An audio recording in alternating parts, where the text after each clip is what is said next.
ଯାହାଙ୍କର ଗୁରୁ ଭକ୍ତି ଗୁରୁ ଶ୍ରଦ୍ଧା ଗୁରୁ ବିଶ୍ୱାସ ଯେତେ ଦୃଢ଼ ସେ ସାଧନାରେ ସେତେ ଅଗ୍ରସର ହୁଅନ୍ତି। କାହିଁକି ନା ଭଗବାନ ଏ କଥା ଭାଗବତରେ କହିଛନ୍ତି।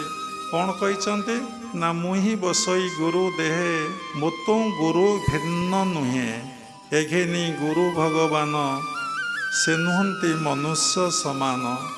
ଗୁରୁଙ୍କୁ ନମଣିମ ନର ଗୁରୁଟି ସାକ୍ଷାତ ଈଶ୍ୱର। ତେଣୁ ସାଧନା କରି କରି ଚାଲନ୍ତୁ, ଗୁରୁଗତ ପ୍ରାଣ ହୁଅନ୍ତୁ, ଗୁରୁ ବିଶ୍ୱାସ ଗୁରୁ ଭକ୍ତି ଗୁରୁ ଶ୍ରଦ୍ଧା ମନରେ ରଖନ୍ତୁ। ଗୁରୁ ଶକ୍ତି ଆପଣ ଭିତରେ କ୍ରିୟାଶୀଳ ହେବ, ଆପଣ ସାଧନାରେ ଅଗ୍ରସର ହେବେ।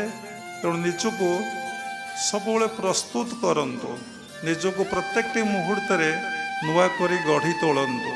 ନିଜର ଚିନ୍ତାଧାରାକୁ ଭଲ ଭାବରେ ଜାଣନ୍ତୁ।